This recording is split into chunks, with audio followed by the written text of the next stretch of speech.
दोस्तों, छत्रपति संभाजी महाराज को धोखे से पकड़वाने वाले उनके ही रिश्तेदार थे। आइए उनके बारे में विस्तार से जानते हैं।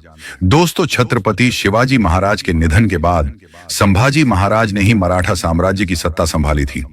जब 3 अप्रैल 188 को छत्रपति शिवाजी महाराज का निधन हुआ, तब तक उन्होंने न तो कोई वसीयत छोड़ी थी और न ही किसी कोई उत्तराधिकारी नियुक्त किया था।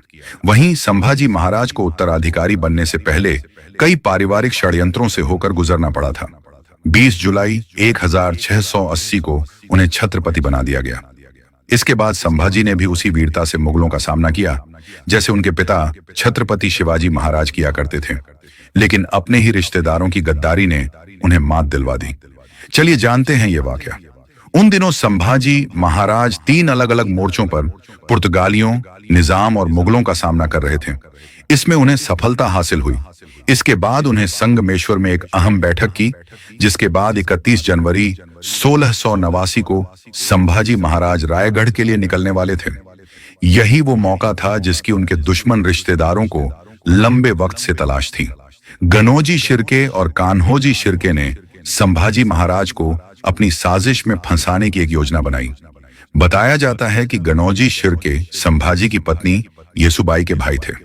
कुछ इतिहासकारों ने गनोजी और कान्होजी को सगा भाई कहा है, तो कुछ ने उन्हें किसी रिश्ते जरिए भाई बताया है। कहा जाता है कि इनके पिता पिलाजी शिर्के मुगलों के सरदार हुआ करते थे और उनके शासन वाले दाबोल पर छत्रपति संभाजी महाराज ने कब्जा जमा लिया था। इसके बाद गनौजी को अपने साम्राज्य में प्रभाव नवल्ली सूबे का सूबेदार भी बना दिया। शिर्के भाई संभाजी महाराज से इसलिए नाराज थे क्योंकि उन्होंने उनके पिता से दाबोल छीन लिया था और इसी बात का वो उनसे बदला लेना चाहते थे। संभाजी महाराज के परिवार में आई इसी दरार का मुगलों ने बखूबी फायदा उठाया। एक बार मुगल सेना के सरदार मकरब खान ने गनौजी शिर्के से मुलाकात की और उन्हें लालच देते हुए कहा कि अगर वह उन्होंने संभाजी को पकड़ने में उनकी मदद की तो वह दक्षिण का आधा राज्य उन्हें सौंप देंगे। आखिर गनौजी शिर्के मुगलों की इस चाल में फंस गया। ऐसे में जब संभाजी महाराज संगमेश्वर ने रायगढ़ के निकले तो उसने उन्हें रास्ते में ही फंसाने की योजना बना ली। संभाजी महाराज जैसे ही निकलने लगे तो गनौजी ने कहा कि इस इलाके के लोग उनका सम्मान करना चाहते हैं, इसके लिए उन्हें रास्ते में कुछ देर रुकना होगा। संभाजी महाराज राजी हो गए। उन्होंने अपनी सेना की एक बड़ी टुकड़ी पहले ही रायगढ़ के लिए रवाना कर दी और अपनी सुरक्षा के लिए सिर्फ 200 सैनिकों को ही साथ रखा।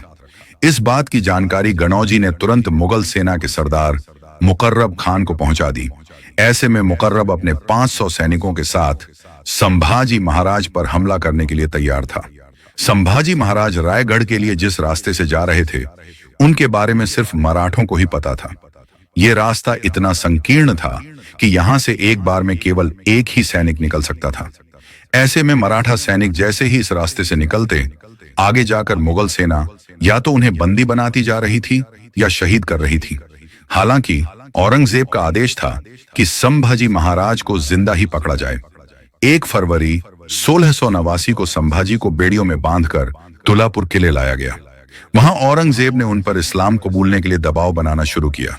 इस दौरान उन्हें यातनाएं दी गईं।